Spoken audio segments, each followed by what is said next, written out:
Assalamualaikum warahmatullahi wabarakatuh. Hai teman-teman semuanya, terima kasih telah mengklik video ini. Pada video kali ini saya akan membahas tentang sebuah kasus pembunuhan kejam keluarga Watts yang terjadi pada tanggal 13 Agustus 2018. Meskipun pelaku sudah tertangkap beberapa saat setelah kejadian, namun pasti ada alasan yang mendasari apa sebenarnya motif dari pelaku hingga tega melakukan perbuatan keji tersebut terhadap keluarga Watts.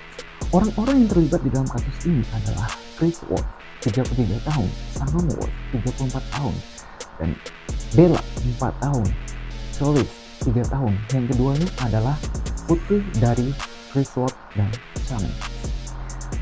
Nico Atkinson, sahabat dari Shannon, dan juga orang tua dari masing-masing Chris dan Shannon. Oh ya, satu orang lagi, yaitu seorang perempuan yang bernama Nicole Passenger, yang merupakan teman kerja dari Chris Watts. Hey everybody, say hi. Say hi. No. You don't want to say hi? Careful, Cece, there's a table there. Daddy. Oke teman-teman semua, sebelum saya lanjut ke videonya, minta tolong dengan sangat untuk mengklik subscribe, like, dan juga bagikan video saya untuk membantu saya supaya saya lebih bersemangat lagi dalam membuat cerita-cerita menarik lainnya. Chris Watts dan Shannon menikah pada tahun 2012, berarti pada saat kejadian naas tersebut kurang lebih sudah 6 tahun mereka hidup bersama sebagai pasangan suami istri. Dan dari pernikahan mereka tersebut, mereka dikaruniai 2 orang putri yang bernama Bella yang lahir pada tahun 2013, yang berarti pada saat kejadian naas tersebut Bella saat itu berumur 4 tahun. Dan Solis yang lahir pada tahun 2015, berarti umur Solis saat itu 3 tahun.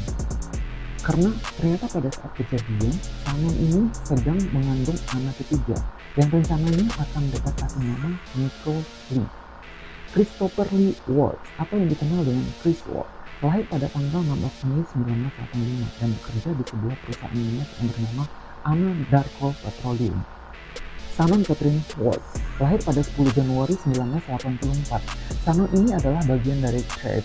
Jadi Shannon ini adalah bagian dari sebuah bisnis MLM yang bernama Thread yang menjual produk kesehatan yang berupa stiker yang dapat ditempel di badan. Shannon selalu memposting keseharian dia di akun sosial Facebook milik dia sekaligus mempromosikan produk yang dia jual. Pada sebuah video yang di-upload oleh Shannon di akun Facebook miliknya, terlihat Shannon memberikan sebuah kejutan pada Chris Watts tentang bahwa dia sedang hamil anak ketiga. Di video tersebut, Chris Watts tampak senang dan bahagia bahwa mereka akan memiliki seorang putra yang memang diketahui bahwa ternyata anak yang dikandung oleh Shannon tersebut berjenis kelamin laki-laki yang rencananya akan mereka beri nama Nicole Lee. Pada tanggal 9 Agustus 2018, Shannon dan Nicole ini melakukan perjalanan bisnis trip ke daerah Arizona. Seperti kebanyakan bisnis MLM pada umumnya, emang kan para pelaku bisnis ini harus terkadang melakukan promo agar bisa menarik banyak peminat. Nah, selama perjalanan bisnis ini, Shannon itu bercerita banyak kepada Nicole bahwa Chris ini nampak tidak bahagia dengan kehamilannya yang sekarang. Mungkin si Chris tidak mau menambah anak lagi. Nah, dengan alasan inilah si Shannon dan Chris sering bertengkar hanya karena Shannon hamil lagi. Dan pada tanggal 13 Agustus, sepulang dari perjalanan bisnis ini, Shannon terlihat di CCTV diantar pulang oleh Nicole di pukul 1.48 dini hari atau sekitar jam 2 pagi. Dan itu adalah CCTV yang memperlihatkan Shannon terakhir kali hidup.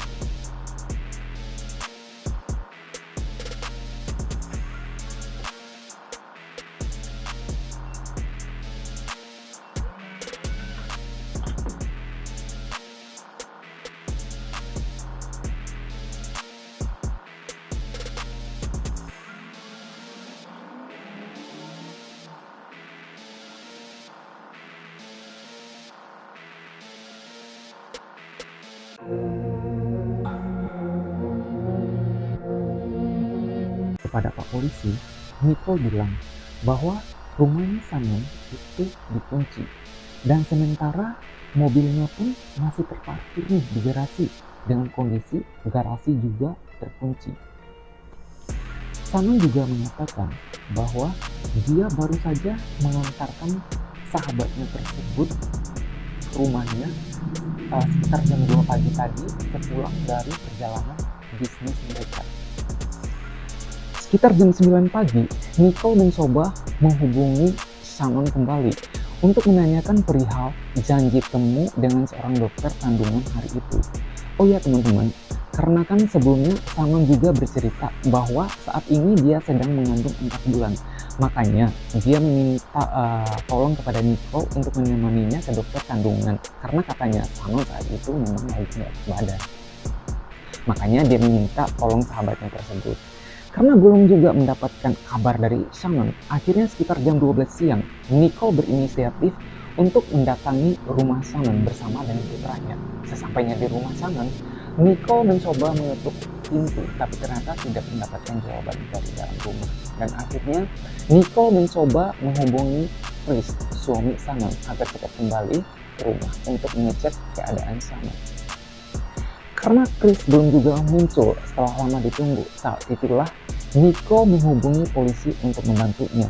Volcanic Communications, this is Stacey. Hi, Stacey. My name's Nicole, and I'm calling because I'm concerned about a friend of mine, and she's pregnant. And I haven't been able to get a hold of her this morning, but she won't answer the door, she won't answer phone calls, she won't answer text messages. Sesampainya di rumah Shannon, Pak polisi yang telah ditelepon oleh Nicole mencoba membuka pintu rumah yang ternyata memang sudah kebuka, namun tidak bisa kebuka sepenuhnya karena ternyata di dalamnya sudah terpasang safe lock. Hi. You're Nicole? Yes. Okay. What's going on? So my friend, we were out of town for a business trip this weekend, Right. and I dropped her off at 2 o'clock this morning. She's 15 weeks pregnant. She wasn't feeling well, and she had a doctor's appointment this morning at 9, and I told her to let me know if she needed me to take her. She's got 2 little girls, and she was very distraught over the weekend, wasn't eating normally or drinking, and we kept trying to force it on her because she's pregnant. Her husband and her supposedly are separating, but she didn't know this. She thought they were just having issues. He disclosed that to me today. Okay. Because I called him and I was like, have you talked or heard from Shanann since she left for work this morning? Because I can't get a hold of her. I've called, I've texted. Her car's in the garage. Her shoes she wears every single day are right in the front door. She only has one vehicle? No, they only have the one vehicle in his work truck. Okay, that's what I'm asking. There's She took not the girls and went on a play date, but they're 4 and 2. She went on a play date. Why wouldn't she take in a car? They're both in car seats.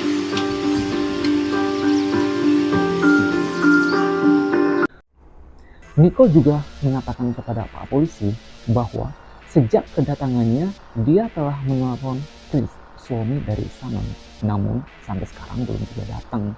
Kemudian Pak polisi menelpon Chris dan menanyakan tentang keberadaannya. Namun Chris bilang bahwa sebentar lagi sekitar 5 menit dia akan sampai rumah. Benar saja, tak lama setelah itu akhirnya Chris sampai ke rumah.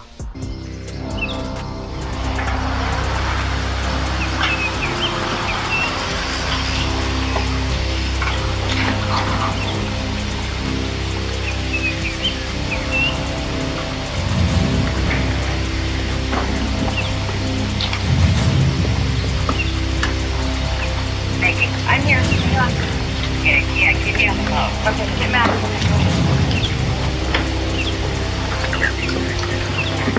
Scott, how you doing? How's it going? So this is the only vehicle she would have? Only one that, yeah. She would drive? Okay.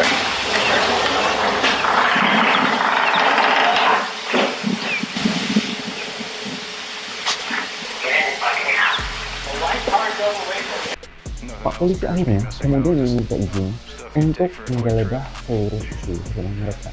Setelah semuanya digeledah, polisi tidak menemukan Shannon, Bella, dan Charles.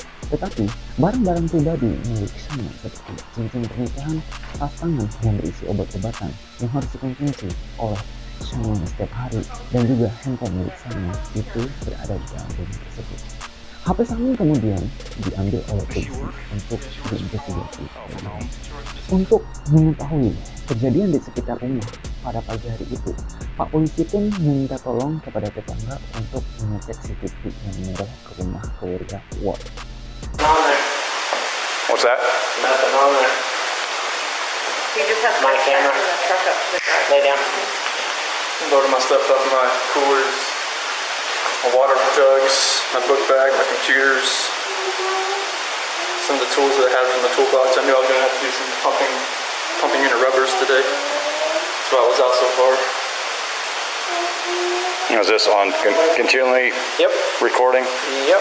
Well, It's not, is it any motion or is it? event- Okay, so it's motion. Any motion event that happens, I get cars driving from this street, and this is him at 517.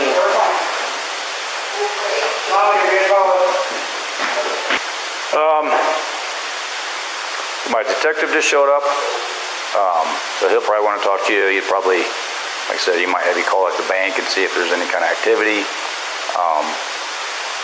Because if there was any sort of action out None of there, his cameras. I would have got it. Like Right.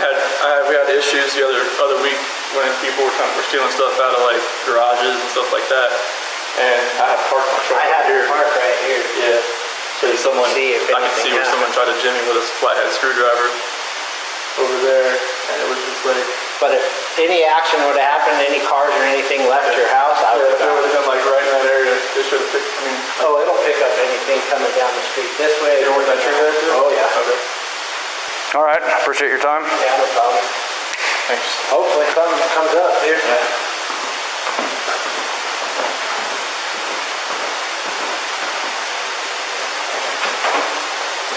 Mind if you just want to go talk to him? I'm going to get his info real quick. No. Selama CCTV-nya diputar, ada yang aneh dari tingkah yang diperlihatkan oleh Chris. Dia terlihat cemas dan tak jarang dia terlihat mengatur bukan putih. Dia juga terlihat gusar, dia terlihat khawatir, dia terlihat cemas. Seolah memang ada sesuatu yang disembunyikan oleh dia. Sepertinya Chris dari tingkah tersebut, tetangga bilang bahwa emang Chris dia terlihat aneh. Dia belum pernah terlihat sesuatu itu. Dia terlihat sangat khawatir, seolah memang ada yang disembunyikan oleh dia. Dari rekaman CCTV tersebut bahwa pagi itu, tanggal 13 Agustus 2018, di jam 3 pagi, bahwa hanya terlihat ada Chris memundurkan mobilnya ke dalam garasi. Kemudian setelahnya dia pergi meninggalkan rumahnya. Dan setelah itu, dari rekaman CCTV terlihat tidak ada satu orang pun yang pergi meninggalkan rumah, termasuk Simon dan kedua putrinya. Lalu, kemanakah Simon dan kedua putrinya tersebut menghilang?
Selama pencarian, Chris juga diwawancarai oleh media setempat. Namun lagi-lagi, Chris tidak terlihat seperti seseorang yang baru saja kehilangan keluarganya, yang kehilangan istrinya, juga kehilangan kedua putrinya. Ekspresi dia ya terlihat datar. Dia seolah-olah menunjukkan ekspresi yang seolah-olah dia tidak ada sesuatu kejadian pada pagi hari itu. Justru dia memperlihatkan ekspresi yang sebaliknya. Jadi orang-orang pada curiga. ada apa dengan Chris? Shanann, Bella, Celeste, if you're out there, just come back. Like, if somebody has her, just please bring her back. Jadi setelah sehari pencarian, Shannon, Bella, dan Celeste tidak membuahkan hasil. Akhirnya mereka bertiga dinyatakan sebagai orang hilang. Sehari setelah Shannon, Bella, dan Celeste menghilang atau keesokan harinya, tepatnya di tanggal 14 Agustus 2018, Chris pun dipanggil oleh kepolisian untuk diinterview. Dari interview perdananya, Chris memberikan keterangan kepada detektif tentang kemungkinan di mana keberadaan Shannon dan kedua anaknya. Juga sebenarnya apa yang terjadi pada pagi hari itu. Namun, dari seluruh keterangan yang diberikan oleh si Chris ini, banyak sekali ketidaksesuaian yang telah Chris katakan. Namun, biarpun demikian, Chris ini tetap diperbolehkan untuk pulang. Sehari setelahnya, atau lebih tepatnya di tanggal 15 Agustus 2018, Chris pun dipanggil lagi oleh pihak kepolisian untuk melakukan tes poligraf atau tes kejujuran dan kemudian dilanjutkan oleh tes interview. Di awal tes poligrafnya ini, polisi menjelaskan kepada Chris apa itu tes poligraf, apakah Chris akan berhasil atau tidak. Namun setelah melakukan tes poligraf, akhirnya si detektif pun memberikan hasil tes poligrafnya tersebut. Di sini terlihat sangat jelas bahwa Chris tidak jujur. Chris pun dinyatakan gagal dalam tes poligrafnya. Namun biarpun demikian, Chris tetap bersikeras bahwa dia tidak berbohong. Lanjut dengan interview detektif. Biarpun si Chris ini terbukti bahwa dia tidak jujur, si detektif ini terus mendesak Chris untuk menyatakan bahwa apa yang sebenarnya dia lakukan terhadap istri dan kedua putrinya. Banyak sekali pertanyaan yang dilontarkan oleh detektif ini kepada si Chris. Si Chris ini terus di-push oleh banyak sekali pertanyaan, sampai akhirnya si Chris ini akhirnya menyerah juga.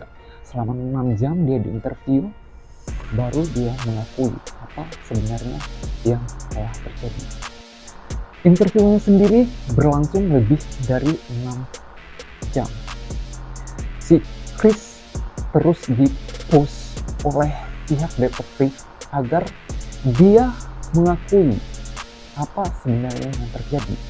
Dia terus dicerca banyak sekali pertanyaan, terus ditanya, diulang-ulang pertanyaan yang sama, diulang-ulang pertanyaan yang terus-menerus, sampai akhirnya dia menyerah. Karena kecapean, ditanya terus-menerus, dikasih pertanyaan berulang-ulang, bertubi-tubi, pertanyaan yang sama yang terus diulang-ulang, akhirnya si Chris mengakui sebuah pengakuan bahwa selama ini dia berselingkuh dengan rekan kerjanya yang bernama Nicole Scherzinger. Hubungan mereka yang Chris katakan sudah berlangsung sudah 2 bulan, berarti sekitar bulan Juni sebelum kejadian. Ternyata tidak hanya sampai di situ, pihak detektif terus menggali informasi kepada Chris ini. Dia terus bertanya kepada Chris apa sebenarnya yang terjadi kepada istri dan kedua putrinya. Selama lebih dari 6 jam, si Chris terus di-push oleh banyak pertanyaan, diulang-ulang, sampai akhirnya si Chris menyerah juga. Kepada pihak detektif, si Chris meminta untuk berbicara kepada ayahnya. Setelah sang ayah masuk ke dalam ruangan detektifnya, si Chris pun menyatakan kepada sang ayah apa sebenarnya yang terjadi pada pagi hari itu. Kepada sang ayah, Chris mengatakan bahwa pada pagi hari itu saat dia masuk ke kamar, dia melihat Shannon sedang membekap Celeste. Sementara tubuh Bella sudah terbaring kaku, tidak bernyawa lagi di samping Shannon. Karena marah, kedua putrinya dibunuh oleh Shannon.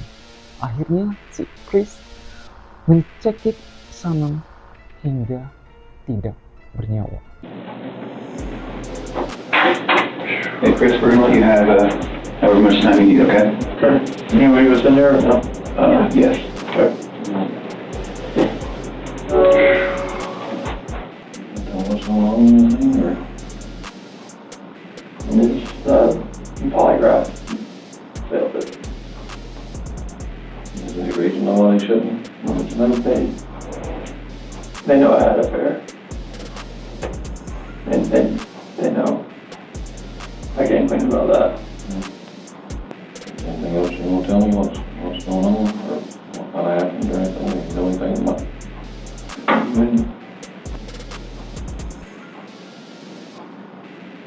Protect her. What? I don't want to protect her. You don't wanna protect her? She hurt him? Yeah. And what now? Not her. You hurt her? So she killed her sister and took him to death.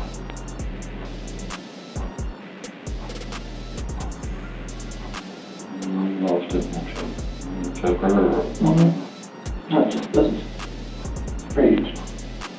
So we could do all the bodies off or something? I mean, I didn't know what else to do. I you freaked freaked out. I didn't know nothing else to do. Okay. Hold it. You okay?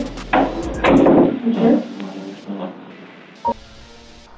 Akhirnya, berdasarkan apa yang telah Chris ceritakan kepada ayahnya, si detektif pun menanyakan kepada Chris, di mana sebenarnya tubuh Shannon dan kedua putrinya dia sembunyi.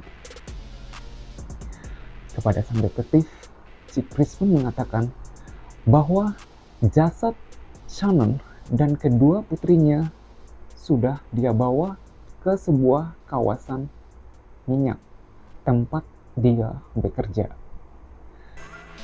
Tubuhnya Shannon dia kubur di dalam kuburan dangkal.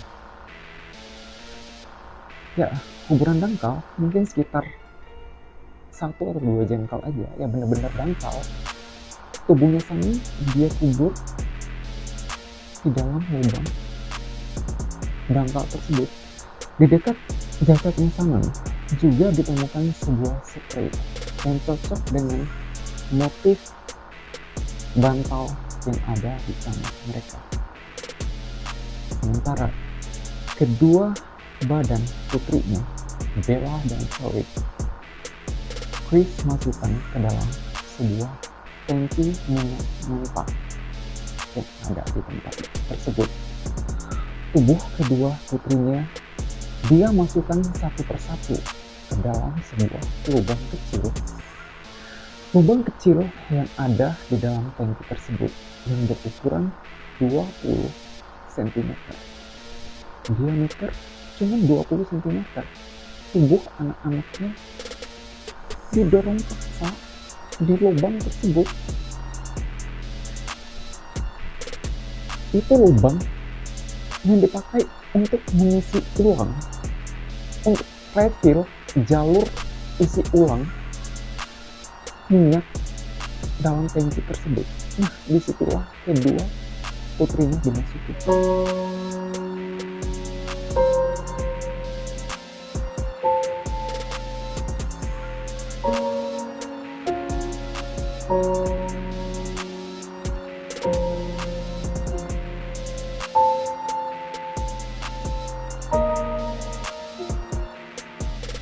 Berdasarkan hasil otopsi dari jasad Shannon dan kedua putrinya, jasad Shannon ditemukan di dalam sebuah lubang dangkal.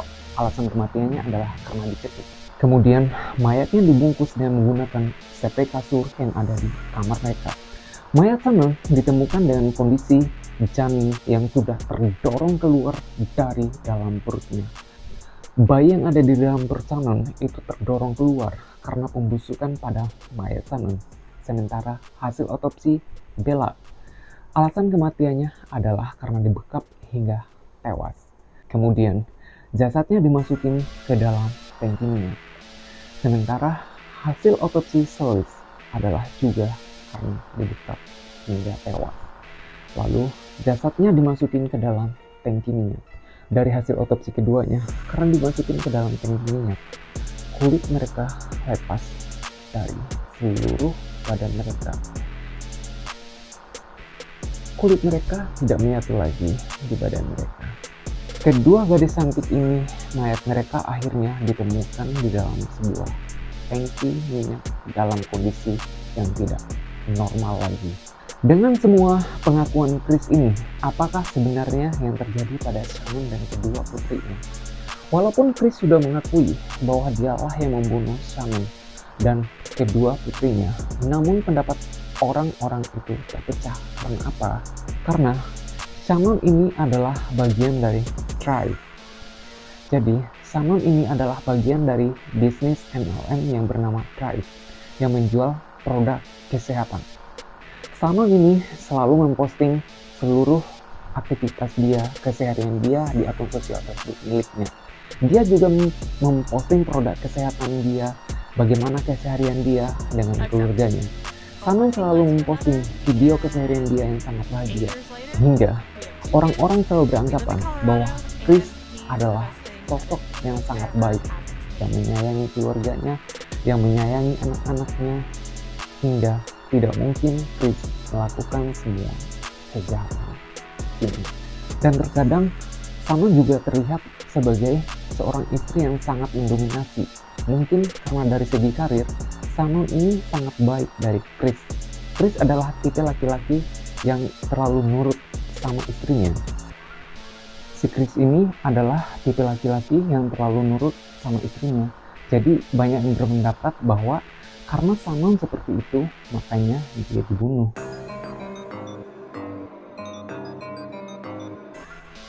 Setelah dinyatakan bersalah dan ditahan beberapa bulan, akhirnya Chris pun mengakui apa sebenarnya yang terjadi pada hari di tanggal 13 Agustus di pagi itu. Menurut Chris, pagi itu dia dan Shannon bertengkar hebat karena Shannon tahu dia berselingkuh dan Shannon berkata bahwa dia tidak akan pernah bertemu dengan anak-anaknya lagi. Chris marah dan mencekik Shannon sampai mati. Dan tak lama, Bella masuk dan melihat ibunya yang terbujur kaku dan bertanya apa sebenarnya yang terjadi dengan ibunya. Chris pun membawa mayat Shannon dengan membungkusnya dan menggunakan spray, dan juga Bella serta Celeste menuju lokasi tangki minyak perusahaannya. Kedua gadis ini tanpa ragu mengikuti ayahnya sampai akhirnya mereka tiba di lokasi kejadian. Chris membawa tubuh Shannon dan menguburnya ke dalam sebuah lubang yang berukuran sangat dangkal. Kemudian dia kembali ke mobil dan membunuh Celeste di depan Bella. Dan Bella harus menyaksikan ibu dan adiknya dibunuh oleh bapaknya sendiri. Coba bayangin, seorang gadis kecil berusia 4 tahun harus menyaksikan ibu dan adiknya dihilangkan nyawanya oleh orang yang paling dia percaya setelah membunuh Celeste dan memasukkan badannya ke dalam tangki minyak. Chris pun kembali ke mobil untuk membunuh Bella. Sesampainya Chris di mobil, Bella pun bertanya, apakah kamu akan melakukan hal yang sama terhadapku? Dan setelahnya, Bella pun disekap hingga tewas dan mayatnya juga dimasukin ke dalam tangki minyak yang ada di lokasi tersebut.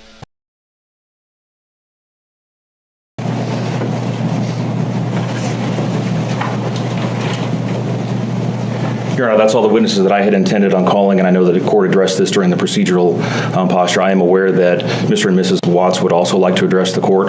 I would certainly invite the court, if you want, at this point to call upon them, or we can certainly do it after any evidence that the defense has as well. Sure. Does Cindy or Ronnie Watts wish to make a statement on the Victims' Rights Amendment? With Bella, the court is going to sentence you to life in the Colorado Department of Corrections with no possibility of parole. With regard to count number 3, the court is going to sentence you as it relates to Celeste to life in the Colorado Department of Corrections with no possibility of parole. With regard to counts 4 and 5 relating to Bella and Celeste as a different theory of first-degree murder, the court is going to sentence you to life in the Colorado Department of Corrections, and legally those sentences must run concurrently as a different theory of first-degree murder. Recognizing the unlawful termination of pregnancy for the unborn child that has been named Nico, the court absolutely believes that the maximum sentence of 48 years would be appropriate to run consecutive to the other charges, with an additional mandatory parole period of 3 years as set forth by...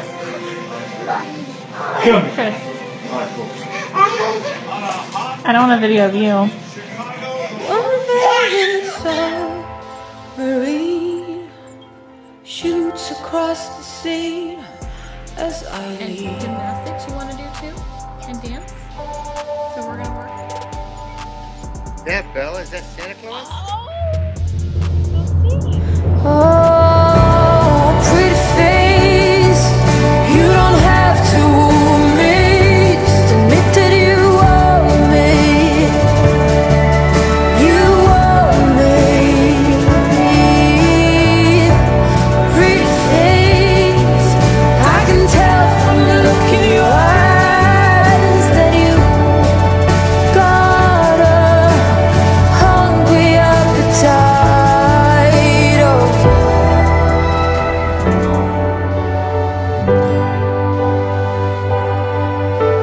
Setelah mengaku membunuh istri dan kedua putrinya, dan juga mengaku bersalah atas 9 dakwaan terhadapnya, 5 dakwaan pembunuhan tingkat pertama, termasuk 2 dakwaan tambahan untuk putrinya, karena mereka adalah anak-anak di bawah 12 tahun. Penghentian secara tidak sah kehamilan, dan 3 tuduhan perusakan tubuh manusia yang telah meninggal. Akhirnya, dia dijatuhi hukuman 5 seumur hidup, 3 berturut-turut, dan 2 kali bersamaan. Ditambah total 84 tahun lagi untuk kejahatan lain. Mungkin ada yang bertanya, kenapa si Chris ini tidak dihukum mati saja?